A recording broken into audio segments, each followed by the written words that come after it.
কে? কে তুমি? চিনতে পারছো না আমাকে? কে আমি? না, চিনতে পারছি না তোমাকে। কে তুমি? উত্তর দাও, বলো। তুমি কে? কে তুমি? অশরীরী ভূত। কি? ভূত তুমি? ভূত? হ্যাঁ,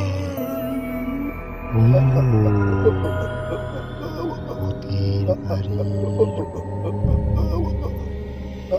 ভূতের বাড়ির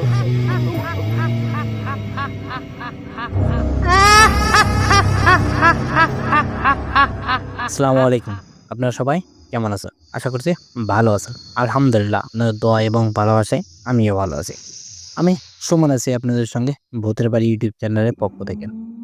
আমি বরাবরের মতো আবারও চলে এলাম আপনাদের মাঝে নতুন আরো একটি গল্প নিয়ে। দেখতে দেখতে রমজান চলে এলো। আজ প্রথম রোজা।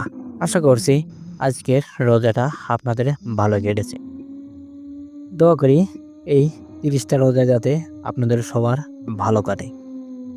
আমার জন্যও সবাই দোয়া করবেন। আমি আর কথা বাড়াবো না, চলুন গল্পে চলে যাই। আজকের গল্পটা ঠিক যেভাবে পাঠিয়েছে আমি ঠিক ওইভাবে প্রকাশ করার চেষ্টা করব ইনশাআল্লাহ। আসসালামু আলাইকুম সুমন ভাই, আপনি কেমন আছেন? আশা করছি ভালো আছেন। আলহামদুলিল্লাহ আমিও ভালো আছি। প্রথমে আমার পরিচয়টা আপনাদের মাঝে প্রকাশ করব। আমি মেহেদি হাসান, লিখছি সৌদি আরব থেকে। বেশ কিছু বছর আগের ঘটনা। আমার বড় ভাইয়ের সঙ্গে আমার ভাইয়ের শ্বশুর বাড়িতে বেড়াতে গিয়েছিলাম। সেখানকার ঘটনাটাই আপনাদের মাঝে শেয়ার করব। আমার বড় ভাইয়ের শ্বশুর বাড়িটা কথায় আমি এটা কারো মাঝে প্রকাশ করব না। যাই হোক, বেড়াতে যেয়ে আমার বড় ভাইয়ের সঙ্গে রাত্রেবেলা আমরা বের হই। সেখানে শুধু আমি ছিলাম না, আমি, আমার ভাইয়ের শালা, এমনকি আমার ভাইয়ের সম্বন্ধীয় সঙ্গে ছিল। আমরা বাইরে বের হই দোকানে যাওয়ার উদ্দেশ্যে। তখন ঠিক রাত ৮টা বাজে। আমরা দোকানে যেয়ে দোকান থেকে আমি একটি পান খাই। আমার বড় ভাই সিগারেট খায়। আমার বড় ভাইয়ের শালা সম্পর্কে আমার বিয়ে হয়। আমার বিয়ায় কিচ্ছু দোকান থেকে নেয় না। আমরা ওখান থেকে পান খেয়ে সামনে দিকে একটু হাঁটতে লাগি। আমার বড় ভাইয়ের সম্বন্ধে আমাদেরকে বলল, সামনে দেখি এগোনো আর ঠিক হবে না। আমি বললাম, কেন, সামনে কি হয়েছে? আমার ভাইয়ের সম্বন্ধে বলল, সামনে রাস্তাটা খুব একটা ভালো না। আমি বললাম, কেন, সামনে কি আছে? রাস্তাটা কি এমন অসুবিধে যে ওদিকে যাওয়া যাবে না? তাই বলে আমার বড় ভাইকে বললাম, আমরা ওইদিকে যাব, তাতে যা হয় হয়ে যাবে। আমার ভাইয়ের সম্বন্ধে অনেকবার নিষেধ করলো, কিন্তু আমরা কোনো কথাই শুনি না। আমার ভাইয়ের শালা ওখান থেকে পিছন দিকে দৌড়ে বাড়িতে চলে এলো। কিছুক্ষণ পরে আমার বড় ভাইয়ের সম্বন্ধী ওখান থেকে চলে আসে। আমার বড় ভাইও একটু ভয় ভয় অনুভূতি তার ভিতরে দেখলাম। আমি আমার ভাইকে বললাম, তুমি বাড়িতে যাও, আমি একাই ওইদিকে যাব। আমার ভাইও আমাকে অনেকবার নিষেধ করলো, কিন্তু আমি কোনো কথাই শুনি না। আমি আমার ভাইকে ওখানে রেখে সামনের দিকে হাঁটতে লাগলাম। হাঁটতে হাঁটতে একটি ব্রিজ আমার সামনে বলল। ব্রিজটাকে দেখে আমি মনে করলাম হয়তোবা এই ব্রিজটাতে কোনো সমস্যা হতে পারে, কিন্তু আমার ভাবনা পুরোটাই ভুল। আমি ব্রিজটা পার হয়ে চলে যাই, কোনো সমস্যা হয় না। আরও মিনিট ৫ হাঁটলাম। হাঁটার পরে একটা অদৃশ্য আওয়াজ আমার কানে ভেসে এলো। এমন মনে হলো আমাকে ডাকতেছে কেউ। আমি এসব বিষয়ে পাত্তা না দিয়ে আরো সামনের দিকে এগোতে লাগলাম। আরেকটু সামনের দিকে হাঁটতেই আবারও সেই অদৃশ্য আওয়াজ আমার কানে ভেসে এলো। এবার ডাকটা যেন খুবই জোরে ডাকতেছে। এমনভাবে ভাঙা কণ্ঠে আমাকে ডাকলো, মেহেদি, এই মেহেদি, সামনের দিকে আর এগুস না। সামনের দিকে রাস্তাটা খুব এটা ভালো না। আমি পিছন দিকে ঘুরে তাকালাম, কিন্তু পিছনে তেমন কিছু আমার চোখে পড়লো না। আমি এসব বিষয়ে খুব একটা পাত্তা দিই না। ভূত প্রেত আত্মাতে আমি বিশ্বাস করি না। আমি আবারও সামনের দিকে হাঁটতে লাগলাম। 2 থেকে 3 পাও হাঁটার পরে আবারও সেই অদৃশ্য আওয়াজ আমার কানে ভেসে এলো। আবারও আমাকে ডাকতেছে। মেহেদি, এই মেহেদি, সামনের দিকে আর এগোস না। সামনের দিকে আর এক পাও ফালাস না। সামনে রাস্তাটা খুব একটা সুবিধার না। আর এগোস না। ওখান থেকে চলে আয়, পিছনে চলে আয়। আমি ওখান থেকে পিছন দিকে আবার ঘুরে তাকালাম।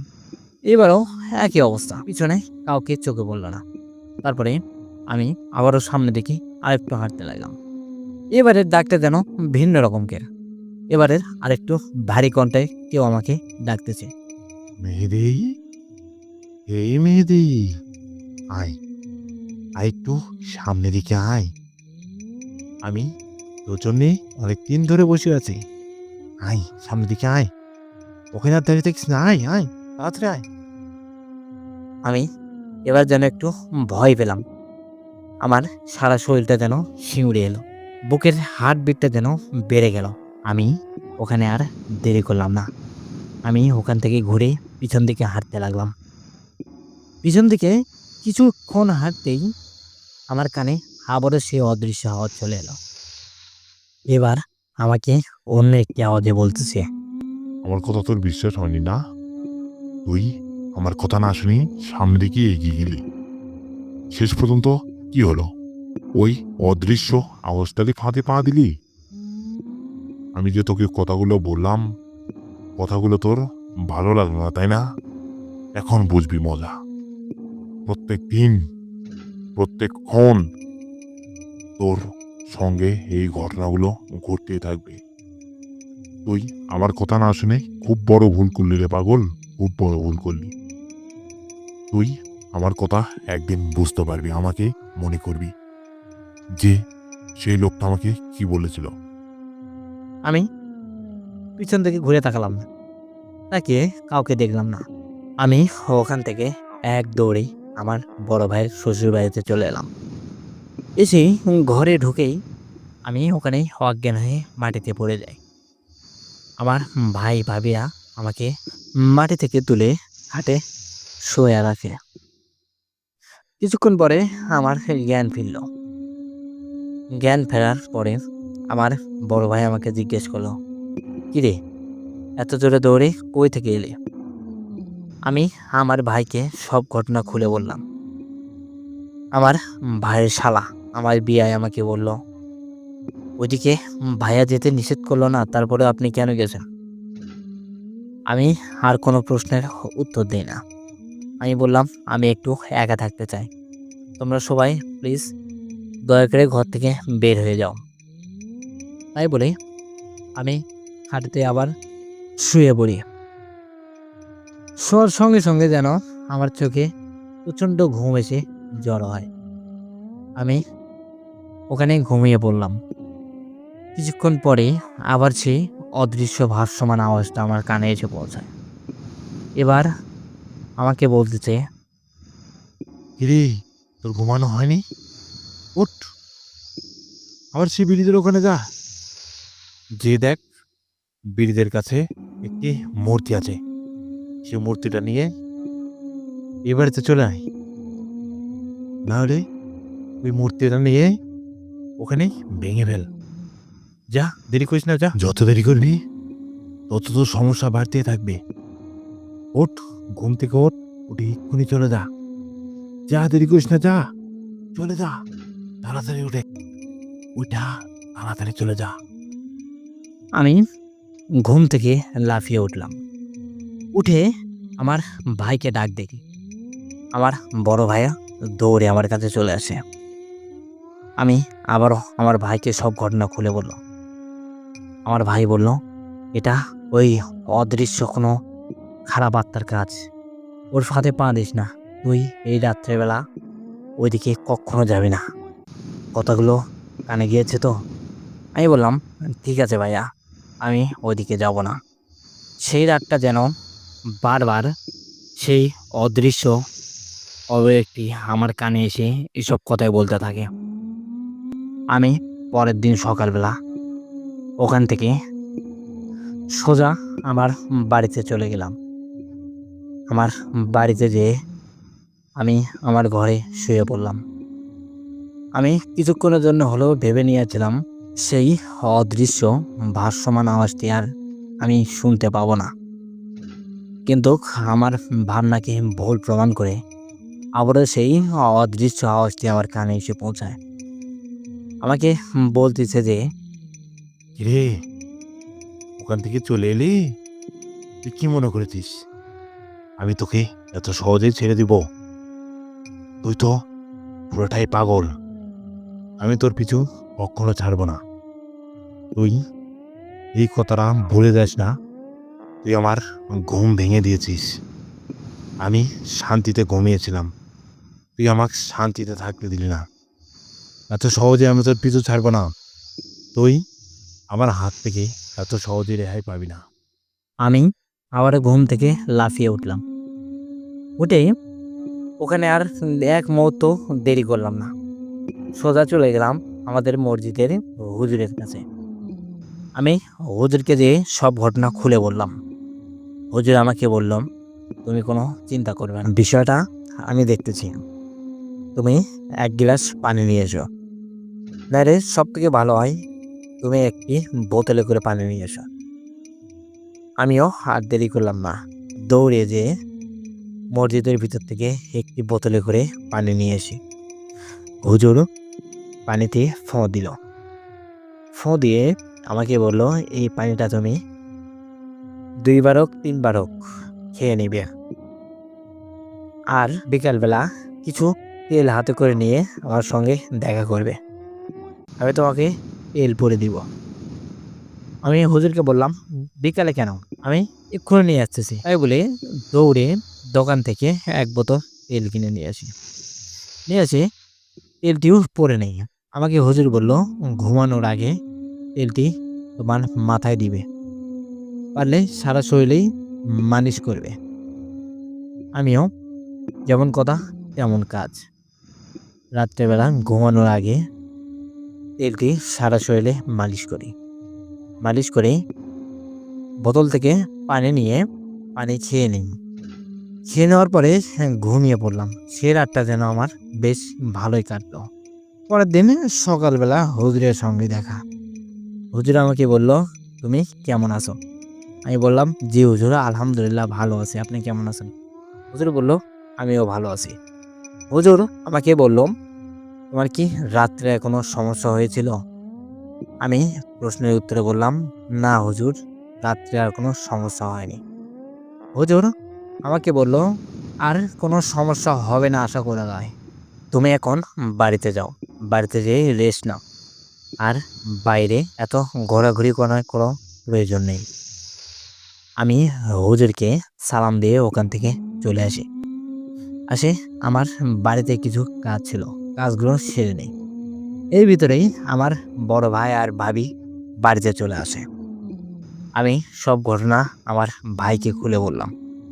আমার ভাই আলহামদুলিল্লাহ বলে আমাকে বলল, আল্লাহ যা করে ভালোর জন্যই করে।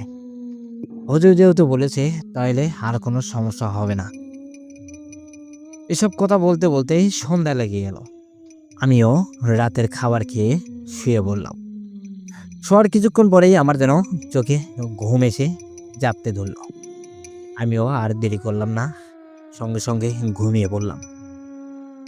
ঘুমানোর কিছুক্ষণ পরে আবার সেই অদৃশ্য ডাক আবারও আমাকে বলতেছে, কিরে, খুব যেন শান্তিতে ঘুমাচ্ছিস, আমাকে অশান্তিতে রেখে তুই শান্তিতে ঘুমাচ্ছিস, তাই না? তোর শান্তির ঘুমটা আমি নষ্ট করতে এসেছি। তুই কখনো আমার হাত থেকে পালিয়ে বাঁচতে পারবি না। আর ওই হুজুর, যে দেখ হুজুরের এখন কি অবস্থা। হুজুর আর কোনোদিন কথা বলতে পারবে না, শুধুমাত্র তোকে সাহায্য করার কারণে। হুজুর আর পৃথিবীতে নেই, হুজুর মারা গিয়েছে।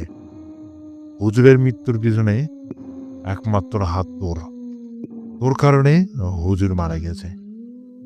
আমি সঙ্গে সঙ্গে ঘুম থেকে লাফিয়ে উঠলাম। উঠেই আমার বড় ভাইকে ডাক দিই। আমার বড় ভাই আমার ভাবি দৌড়ে আমার ঘরে চলে আসে। এসে আমাকে বলে কি হয়েছে। আমি আবারও সেই ঘটনাগুলো তাকে খুলে বললাম। আমার বড় ভাই আমাকে নিয়ে ওখানে আর দেরি করলো না, সঙ্গে সঙ্গে চলে গেল মসজিদে। হ্যাঁ, মসজিদে যায় দেখে হুজুর আর পৃথিবীতে নেই। হুজুরকে খাটে শুয়ে বেশ কিছুজন লোক তার সাইডে দাঁড়িয়ে আছে। তারা যেন আমাদেরই অপেক্ষায় ছিল। আমরা যাওয়ার সঙ্গে সঙ্গে লোকগুলো আমাদেরকে দেখিয়ে বলে, এই যে সেই ছেলেটা গতকাল এনারে চিকিৎসা করেছিল, এনার চিকিৎসা করেই আজ ইনি নেই পৃথিবীতে, আর নেই, এই পার থেকে ওই পারে চলে গেছে।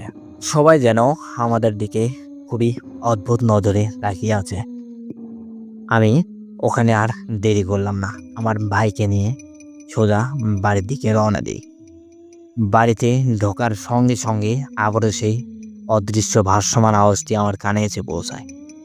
আমাকে বলতেছে, কি হুজুর আর বেঁচে নেই তাই না? হুজুর আর কখনো আসবে না, আর যে তোর চিকিৎসা করবে তারও ঠিকই হুজুরের মতোই অবস্থা হবে। চিন্তা করিস না, তোর কোনো ক্ষতি করবো না। আমি শুধু আসি তোর কাছে একটু কথা বলার জন্য। সঙ্গে সঙ্গে আমার ঘুমটা ভেঙে গেল। আমি উঠে অঝোর অশ্রুতে কান্না শুরু করলাম। আমার কান্নাতে যেন আমার পুরো বাড়িটা কেঁপে উঠল। আমার কান্নার শব্দে আমার বড় ভাই আমার কাছে দৌড়ে চলে এলো। আসার পরে আমি আমার বড় ভাইয়ের গলাটি চেপে ধরে অঝোর অশ্রুতে কান্না শুরু করলাম আবারও। আমার সঙ্গে আমার ভাইও কান্না করলো। এসব করতে করতে আবারও সেই একই ডাক আমার কানে এসে পৌঁছালো। এবার যেন ডাকটা আরেকটু কড়া রকমের। আবারও আমাকে ডাকতে শুরু করলো। মেহেদি, এ মেহেদি, তোকে আমি বললাম ওই ব্রিজের নিচে যা। ওই ব্রিজের নিচে একটি পুতুল রাখা আছে। সেই পুতুলটা হয় নষ্ট করে দে, নাইলে নদীতে ভাসিয়ে দে। যা, দেরি করিস না, যা, আমাকে মুক্তি দে, যা, চলে যা। আমি সেই আওয়াজটি শুনে ওখানে আর দাঁড়িয়ে থাকলাম না। আমার বড় ভাইকে নিয়ে আমি সেই ব্রিজের দিকে রওনা দিলাম। কিছুক্ষণের ভিতরেই ব্রিজে পৌঁছে গেলাম। ব্রিজে যেয়ে আমরা দুই ভাইয়ে সেই পুতুলটা খুঁজতে লাগলাম। প্রায় 1-1.5 ঘন্টা যাবৎ আমরা পুতুলটা খুঁজতে থাকি, কিন্তু পুতুলটা কোনো জায়গায় খুঁজে পাই না। সেই ব্রিজ থেকে কিছু দূরে একটি আলো আমার চোখে এসে পড়ল। আলোটাকে লক্ষ্য করে আমি সামনের দিকে এগোতে লাগলাম। সেই আলোর কাছেও পৌঁছে গেলাম। ওখানে দেখলাম খুবই ভয়ঙ্কর একটি পুতুল রাখা। এই পুতুলটা দেখে আমার মনে হলো পুতুলটার উপরে কেউ একজন কালো জাদু করেছে। পুতুলটার সারা শরীর লাল সুতা দিয়ে পেঁচানো ছিল। পুতুলের সারা শরীরে প্রায় 50 থেকে 60-এর মতো সুই গাঁথা ছিল। পুতুলটা দেখে আমি ওখানে চিৎকার দিয়ে উঠলাম। আমার চিৎকারে যেন পুরো এলাকাটা কেঁপে উঠল। আমার চিৎকারের শব্দে আমার বড় ভাই আমার কাছে এলো। এসে আমাকে বলল, কি হয়েছে, চিৎকার করতেছিস কেন? আমি কান্না করতে করতে আমার ভাইকে সেই পুতুলটা দেখালাম। আমার ভাই পুতুলটা দেখে পুতুলটা ওখান থেকে হাতে নিল। হাতে নেওয়ার সঙ্গে সঙ্গে যেন আমার বড় ভাইয়ের হাতের ভিতরে সুইটা গেঁথে গেল। সুইটা গেঁথে যাওয়ার সঙ্গে সঙ্গে আমার ভাই পুতুলটা ওখানে ফেলে দিল। ফেলে দিয়ে আমার ভাই আমাকে বলল, দেখ তো হাতে কি ফুটলো। আমি দেখলাম আমার ভাইয়ের হাত দিয়ে রক্ত ঝরে পড়তেছে।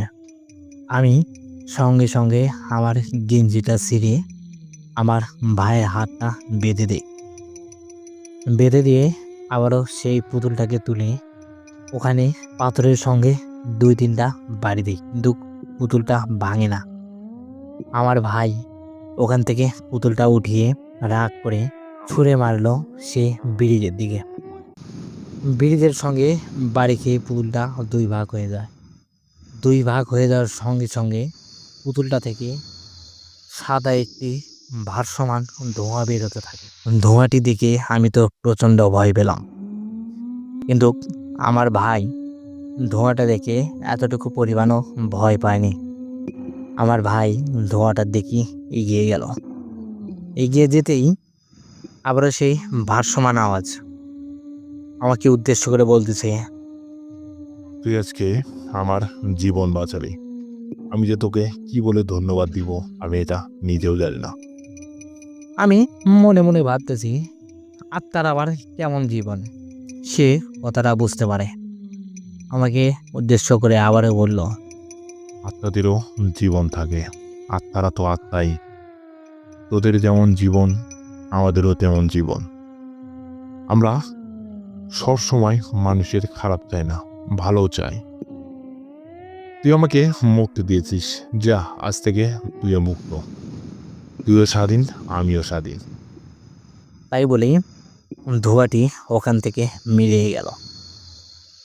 আমিও আমার ভাইকে নিয়ে বাড়িতে চলে এলাম। বাড়িতে আসার পর থেকে আমার আর কোনো সমস্যা হলো না। এখন পর্যন্ত আমি মোটামুটি আল্লাহর রহমতে অনেক ভালো আছি। আমার বাড়ি থেকে আমি সৌদি আরব চলে আসি।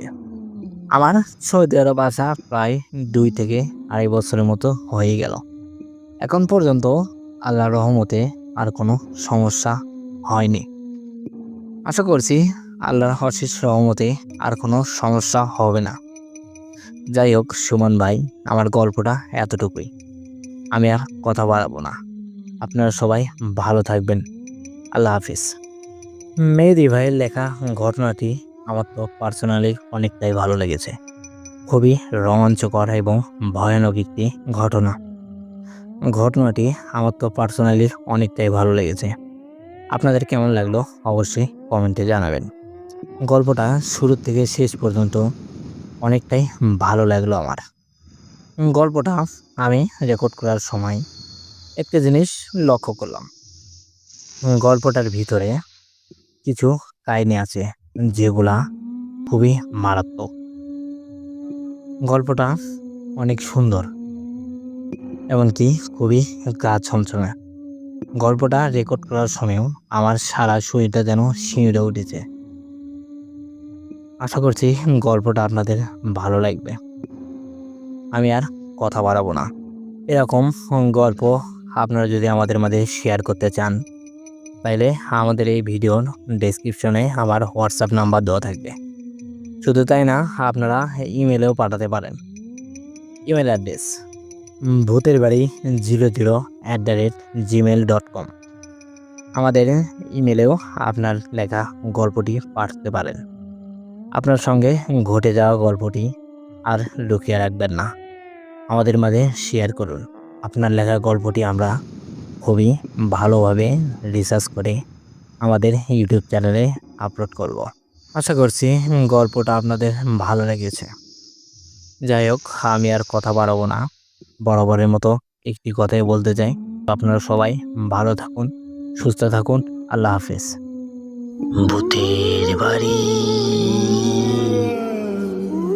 এখানে গল্প নয়, ঘটনা শোনানো হয়।